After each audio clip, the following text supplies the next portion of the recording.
Assalamualaikum warahmatullahi wabarakatuh. Bismillah, alhamdulillah, wa syukuri nikmatillah, la haula wa la quwata illa billahil aliyul azim. Sabda palon nagih janji. Apakah sabda palon akan muncul atau bangkit dari dalam tanah atau melalui lubang kawah Gunung Merapi? Mengapa sampai ada cerita sabda palon nagih janji? Siapa yang berjanji?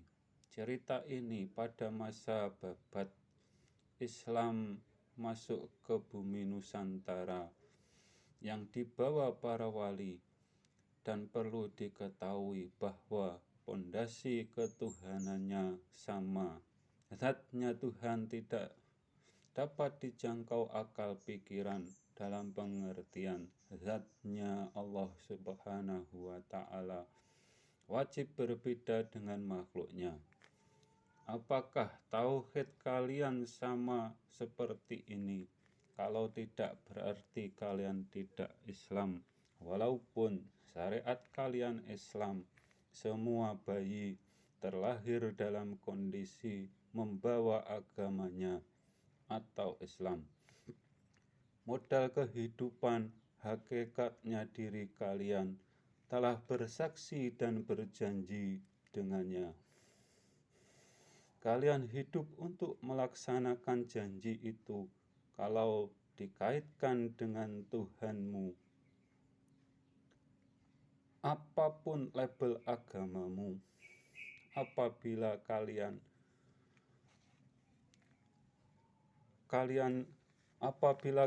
sembah tidak sama, apabila yang kalian sembah tidak sama dengan masa perjanjian, maka siap-siaplah merasakan panasnya api neraka.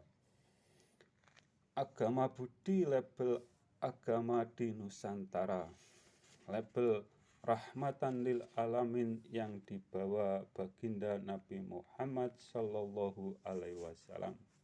Secara tingkat harusnya yang diajarkan Nabi Muhammad Sallallahu Alaihi Wasallam lebih luas dan paket komplit yang mudah diterima masyarakat dunia. Lalu ada apa di balik cerita sabda palon nagih janji? 500 tahun atau saat ini, apakah memang ada kerusakan agama dalam hal keimanan yang menimbulkan orang-orang beragama tidak adanya budi pekerti dan jauh dari agama yang diajarkan para nabi yang menjadi panutan baginda Nabi Muhammad, menjadi pelindung para kafir zimni. Umat Islam menjadi golongan-golongan. Banyak golongan bisanya hanya mencaci maki, menghujat, mengkafirkan umat Islam yang benar Islam dan imannya karena nyambung secara keilmuannya dan Nabi Muhammad dengan Nabi Muhammad Sallallahu Alaihi Wasallam, karena mau berjamaah secara keilmuannya dan makna dari ahlu sunnah wal jamaah yang masih rapat dalam barisan keilmuannya, bukan hanya jamaah sholat, akan tetapi keilmuannya menyelisihi barisan yang ada di depannya.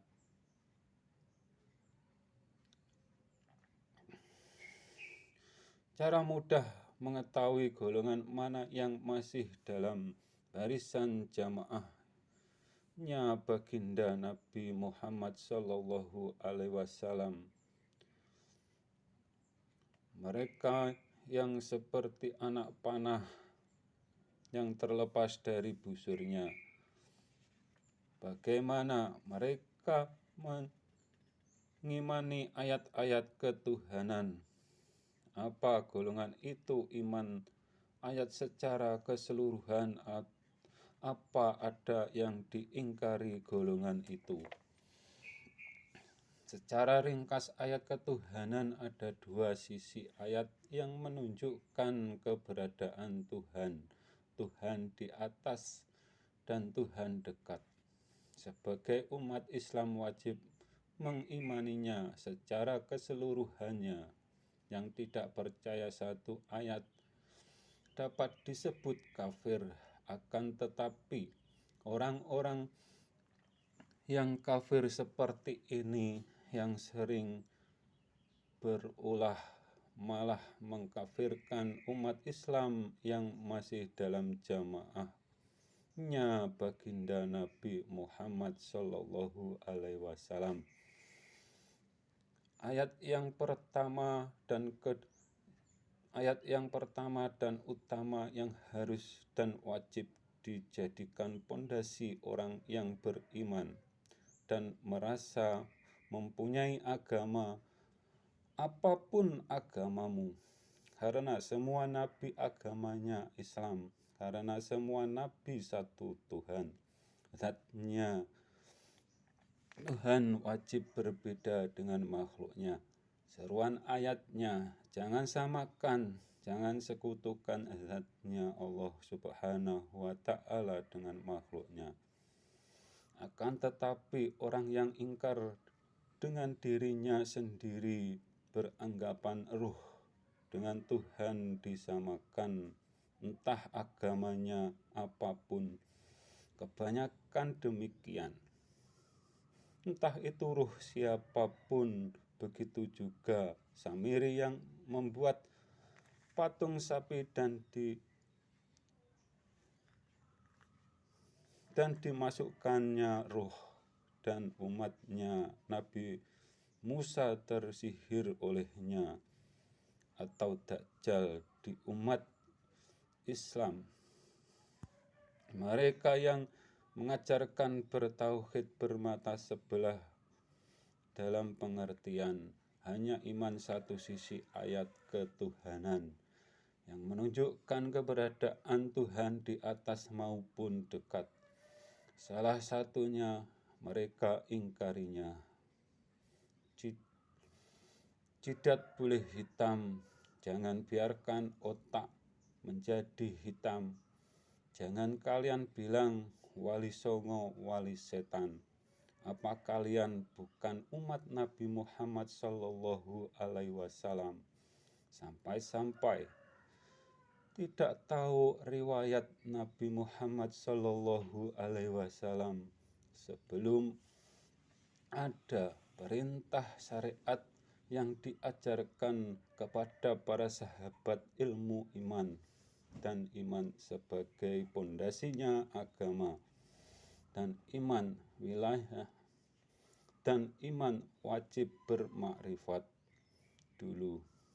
Kalau tidak makrifat apa yang diimaninya, gagalmu beragama menuduh makrifat tidak diajarkan baginda Nabi Muhammad Sallallahu Alaihi Wasallam. Di gua melakukan ibadah ritual bertahun-tahun, dan kalau tidak salah 15 tahun baru mendapatkan wahyu Iqra. Begitu hati-hati guru mursyid Sunan Kalijaga. Kalian bilang wali setan, dan cerita itu jangan kalian maknai apa adanya. Itu kiasan atau takwil menurut bahasamu. Kalau ditakwilkan melambangkan bahwa manusia tidak ada ilmu kalau tanpa guru. Dalam mencari ilmu, apa yang jadi perintah gurunya yang baik dilakukan. Dilakukan seperti yang digambarkan Sunan Kalijaga itu. Memang orang-orang yang sanad keilmuannya yang terputus, mulutnya berbisa, lidahnya bercabang dua. Itu sudah digambarkan di masa Nabi Adam dan Siti Hawa masih di surga. Sampai kapanpun iblis tidak akan pernah rela anak cucu Adam akan menuju surga.